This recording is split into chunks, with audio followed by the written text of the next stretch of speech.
Le nouveau mois de Marie. 23e jour. Joie de Marie dans la résurrection du Sauveur. Voici le jour que le Seigneur a fait. Haec est dies quam fecit Dominus. Office de Pâques.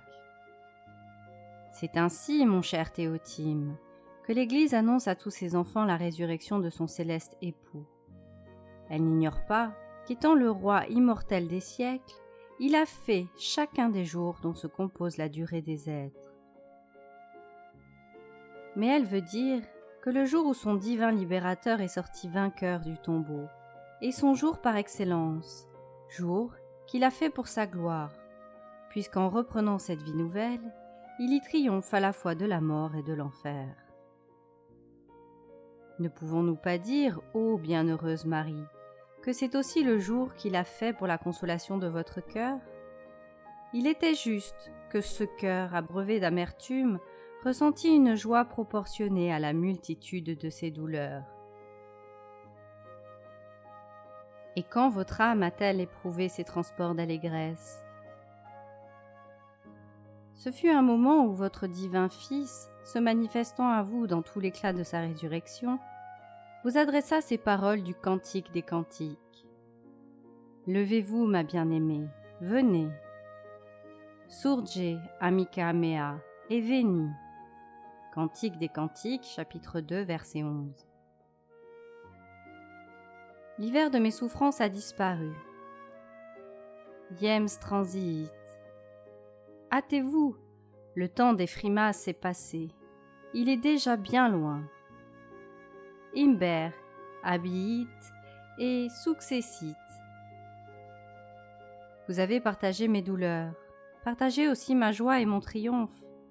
Et nous aussi, reine des martyrs, nous vous disons, réjouissez-vous, tressaillez d'allégresse, parce que celui que vous avez mérité de porter dans votre chaste sein est ressuscité, ainsi qu'il l'avait prédit.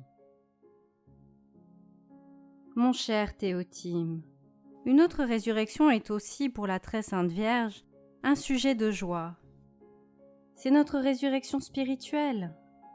Oui, ce qui réjouit le cœur de cette tendre mère, c'est de voir un pécheur sortir du tombeau de ses péchés. Or, rien n'est plus capable de nous faire désirer cette résurrection de nos âmes, de la rendre durable et permanente, que la considération des bontés du Seigneur. Miséricorde de Dieu envers le pécheur. Méditation. Jusqu'ici, Théotime, je ne vous ai presque entretenu que de vérités terribles. Je vous ai mis sous les yeux ce que la religion a de plus propre à inspirer une sainte frayeur, le péché, la mort, le jugement et l'enfer. Ces vérités ont sans doute de quoi jeter le trouble et l'épouvante dans nos âmes, pour peu qu'elles conservent deux fois. Et malheur à celle que ces grands objets n'épouvantent point. Elle n'est pas seulement endormie, elle est morte. Cependant, cette crainte salutaire, nécessaire même, n'est que le commencement de la sagesse. Elle ne suffit pas. Il faut y joindre l'amour.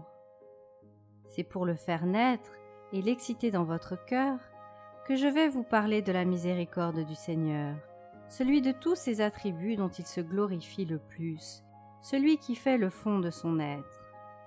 Car, remarque saint Léon, la nature de Dieu est d'être bon, c'est nous qui le forçons d'être juste. De suo bonus, de nostro justus. Cette divine miséricorde paraît tous les jours à l'égard du pécheur. Les tendresses de ce bon Père sont pour le prodigue revenu de ses égarements, pour Madeleine, repentante, pour Pierre, pleurant son apostasie, pour le larron qui le blasphémait naguère, mais qui maintenant réclame sa bonté, et la multitude, l'énormité de nos péchés. Loin d'y être un obstacle, ne sert qu'à la relever davantage. Arrêtons-nous, mon cher Théotime, sur cette aimable et consolante perfection de notre Dieu, et méditons-en les principaux traits. 1. Le pécheur s'éloigne de Dieu, et Dieu le rappelle à lui. Quand vous avez péché, mon cher Théotime, Dieu pouvait vous ôter la vie, comme il l'a fait à tant d'autres, et même toutes les créatures. Indignés de servir l'ennemi de leur Créateur, lui demandaient en quelque sorte la permission de venger sa gloire. Mais Dieu, qu'a-t-il fait? Il les enchaînait par sa bonté et leur enjoignit, comme autrefois David à ses troupes, à l'égard d'Absalom, de ne point toucher à la vie d'un fils ingrat et rebelle. Servate mihi puerum. Liber 2, Regina, chapitre 18, verset 9. Il continuait à vous combler de biens, il vous appelait tendrement, comme un père qui a perdu son enfant. Adam, ubi es? Genèse, chapitre 3, verset 9. Mon enfant, qu'es-tu devenu? Entends-tu ma voix? Que t'ai-je fait pour m'abandonner, pour me chasser? As-tu trouvé un meilleur maître, un père plus tendre? Il met tout en œuvre pour vous rappeler à lui. D'abord, c'est un trouble involontaire qui s'élève dans votre cœur. C'est le remords qu'il emploie pour vous piquer et vous réveiller au fond de l'abîme. Ensuite, il vous éclaire tout à coup d'une vive lumière qui vous représente l'énormité de votre faute. Le danger terrible de l'état où vous êtes, la vanité d'un plaisir qui a passé si vite, l'amertume d'un regret qui sera peut-être éternel. Il vous rappelle le bonheur que vous goûtiez avant votre péché, les promesses que vous lui aviez faites. Pour toucher votre cœur, il ne craint pas de faire les premières avances. Il vient au-devant de vous. Il ne vous refuse pas même le doux nom de fils. Mon fils, donne-moi ton cœur. Que penser d'un juge qui inviterait un criminel à recevoir sa grâce? Que penser d'un coupable qui refuse de la recevoir? 2. Le pécheur, sourd à la voix de Dieu, fuit pour l'éviter, et Dieu le poursuit pour le sauver. Il renouvelle tous les jours, pour les âmes en état de péché, ce qu'il a fait quelques années avant la Révolution pour un protestant de la ville de Lyon. Ce protestant rencontra un prêtre qui portait le saint viatique à un malade. Fâché de cette rencontre, il fuit de rue en rue. Chose singulière, le prêtre le suit, pas à pas, n'ayant pas d'autre chemin à prendre pour aller où il était appelé. Le protestant ne se possède plus. Il entre par la première porte qui se présente et monte jusqu'à l'étage le plus élevé. C'était précisément la chambre du malade. Tout à coup, il se voit environné par les personnes qui accompagnaient le Saint-Sacrement. Le voilà confondu. Il ne peut plus fuir. À cet instant, la grâce le touche, le presse intérieurement. « Et quoi, se dit-il à lui-même, je fuis Dieu qui me poursuit? Non, Seigneur, je ne veux plus résister. Je vous fais hommage de ma foi. Je crois, j'abjure, dès à présent, toutes mes erreurs, et je vous serai fidèle jusqu'à la mort. » Conversion de plusieurs protestants.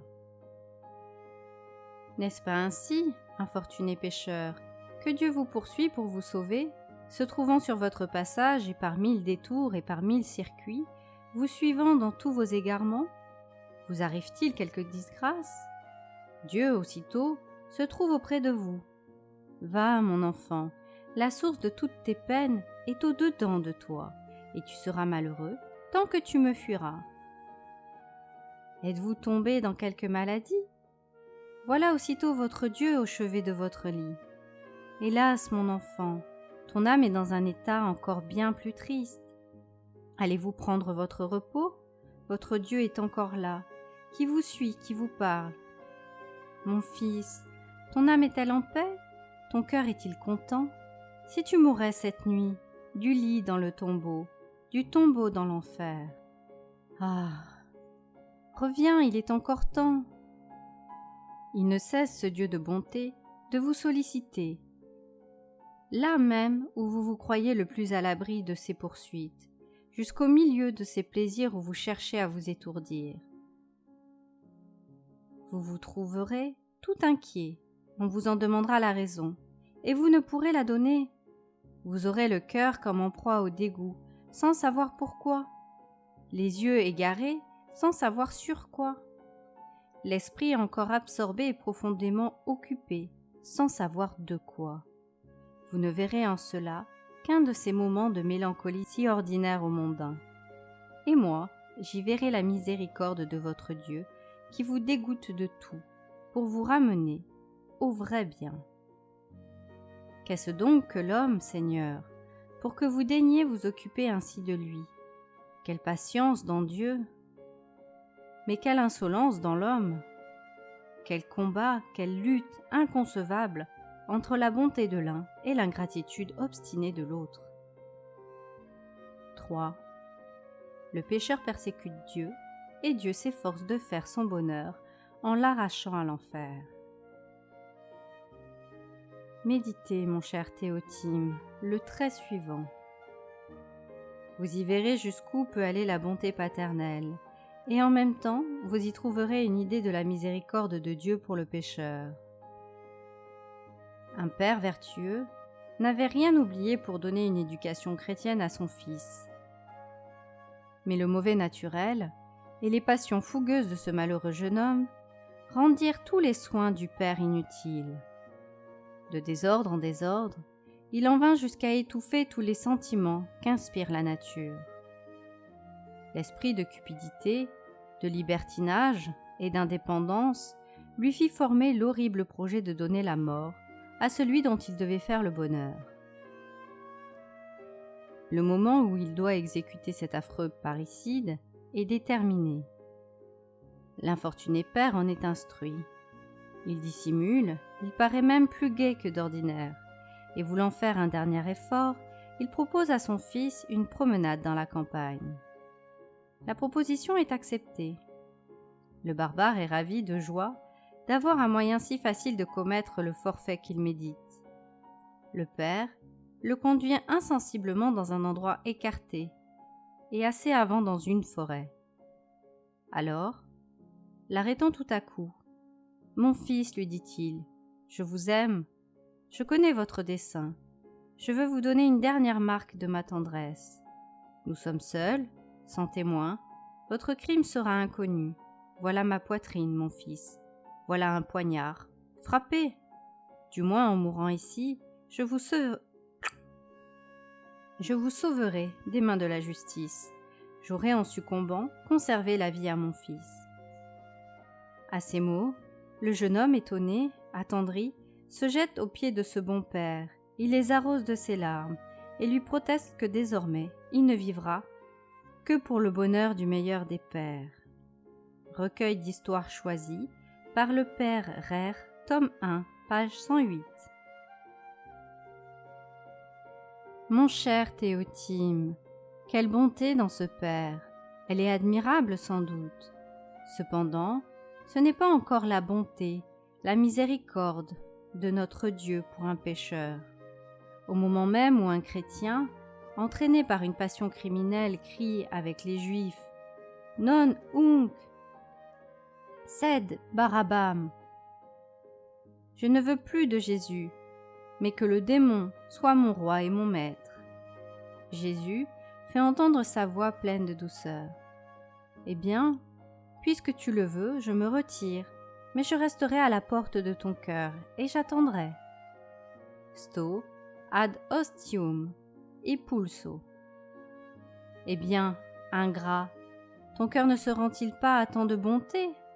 Frappe, mon fils, crucifie de nouveau ton père, son sang ne criera plus vengeance.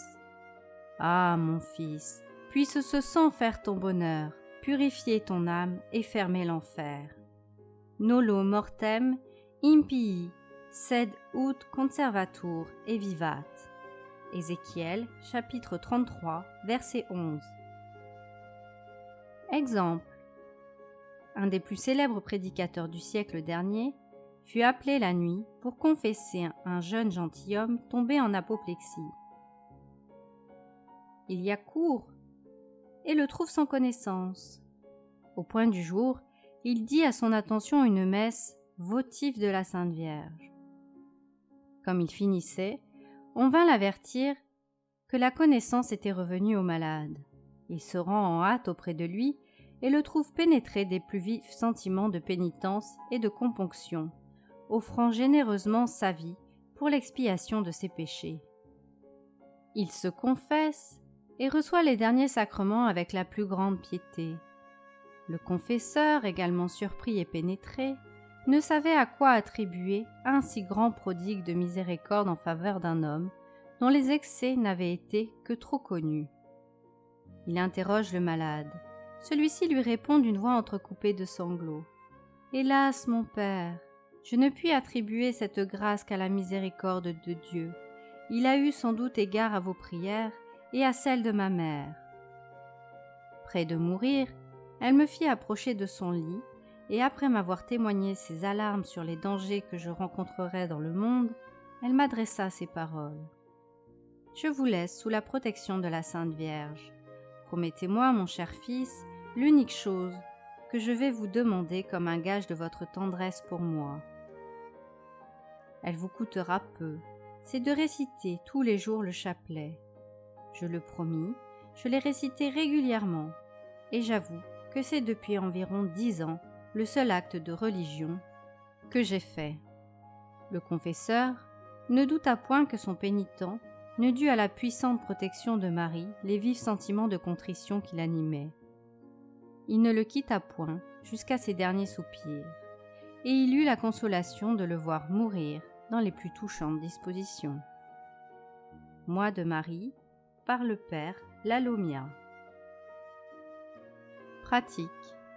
Aujourd'hui, avant de prendre votre repos, dites le Regina Coeli pour remercier Marie de ce que vous n'êtes pas en enfer, quoique vous l'ayez mérité tant de fois par vos péchés.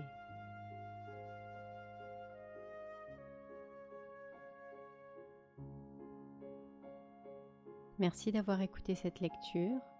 Elle vous est proposée en donation libre et consciente. Pour réaliser votre don, c'est très simple. Rendez-vous sur laetitia.pro/donation. Et si vous avez aimé cette lecture, soyez libre de vous abonner à la chaîne ou simplement de cliquer j'aime ou de la partager. Merci d'avance. Belle journée à vous et à bientôt.